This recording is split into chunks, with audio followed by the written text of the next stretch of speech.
In our everyday lives, we take all kinds of images. Images of our pets, images of food, photos of our families. And when we do, we're also consciously or subconsciously making creative choices that communicate a certain mood or tell a certain kind of story. These choices include our subject, the way we compose the image, the light, the colors. Is it a kitten or a puppy looking up at us with big eyes? Is it a plate of delicious food? Whatever the mood, all of these images are communicating something or telling a kind of story. And in this video, I want to talk about how, as human rights and humanitarian professionals, we can be more explicit in our choices when we take photos or commission work. How can we be better at understanding the choices we make about colors, about composition, about light, and how they have an impact on our communication and the kinds of stories that we tell with our work? So first I want to talk about composition, because choices about composition go a long way to framing the kinds of stories that we want to tell. Just to give an example, if you think about common photos of police, they're often shot with a longer lens and from a really low angle. And that makes police officers look big and powerful. Likewise, photos of refugees or detainees or victims of conflict or violence are often shot with wide-angle lenses and from above, which makes them look smaller and more vulnerable. And maybe that is what you want to say with your picture, or maybe it isn't, but the point that I want to make in this video is that these are choices that we should decide on when we come up with our objectives, and then we should go out and take the photos or choose the images while being intentional about them and about what story these choices tell. Science tells us a lot about what people notice in a photo. There are some cool experiments with goggles tracking people's eyes, and what they show us is that people tend to look at the elements of an image in a common order. First, they look at the brightest thing, then they look at faces, then they look at areas of contrast, and then they look at the most intense colors. So the first point I want to make in this video is that we can use this to help guide our viewers through an image, help them understand what's the most important, and to understand the story that we want to tell.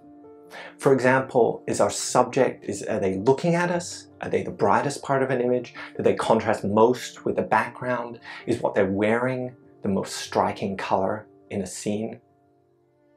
In this photo, the hand is the brightest thing, a hand in a glove. So this tells me that this is a story about COVID. Then we see the gun next. And these choices about composition and about light and color are constantly communicating to the viewer what's important and then taking them on a journey through the image in the order that we choose.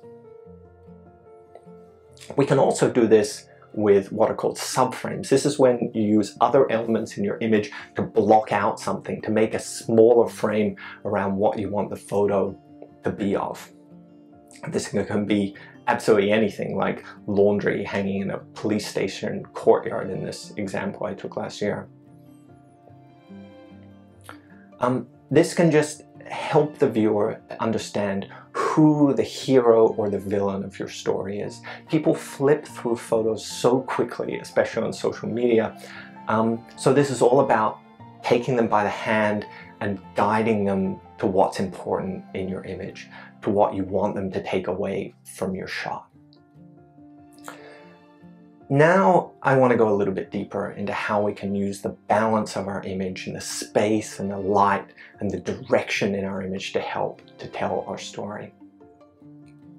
Classical art often follows really strict rules. Major elements are on the intersection of these lines and on these diagonals, the Baroque diagonal and the sinister diagonal. And when you do this, when you take a symmetrical image, you're showing the viewer something balanced and well composed.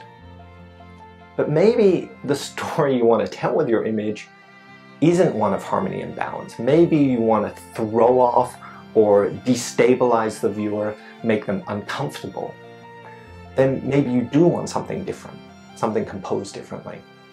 These two images are not composed using these classical rules, so they give a totally different mood. The space around them contributes to this. The fact that the woman is hemmed in, she doesn't have space in the image to move to the left or to the right, and the police officer here has nowhere to go. He's right up against the edge of the frame.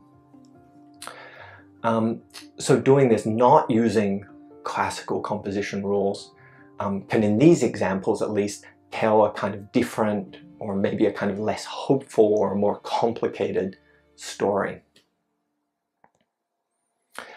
The direction that people are traveling or looking or pointing in your composition also says something about the story that you're trying to tell. If something is traveling from left to right or from bottom to top, to me this says that it's something hopeful. From my Western perspective, this is how we read English text, at least, how we look at timelines. But if we flip this around or crop it, it says something different. This is the same image that I showed earlier. It's still balanced, the composition is still classical, but does it tell a different story if she's pointing the other way? At least to me, it does. This is also true of perspective. As I mentioned earlier, when you're down low or up high, this is going to change the story that you're telling. We stand all the time, and when we pick up a camera, usually we stay standing. But it's often way more interesting to crouch down or lie down or climb up high on a chair or a table, wherever, and get a different perspective on the subject that we're trying to photograph. And to be aware that the perspective we choose tells a story. These two people are locked up, but shooting one from below and tight and the other one from above and wide are telling different kinds of stories about who they are, about their power and their agency in the situation. The key thing is just to be intentional about it, to ask yourself, how am I going to compose this, and what does that choice say about my story? Light also helps us tell a story. In the most obvious way, this can be when things are bright or when things are dark and pessimistic, or bright and hopeful. But whether we choose to take photos with soft light or with harsh light also helps us to tell a story. The harsh light falling on this man's face to me suggests tension or mystery or conflict, while the soft light in the other photograph suggests harmony or hope, irrespective of what they're doing or what their expressions are. So, let's recap. Choices about composition help us to tell different kinds of stories. This includes whether we follow the classical rules, the direction of travel, soft or harsh light, and the perspective that we choose. What we know about how people look at images and using subframes can also help us to guide the viewer through the image and tell them what's important. So today I thought I'd finish this video with maybe some homework if you feel like it.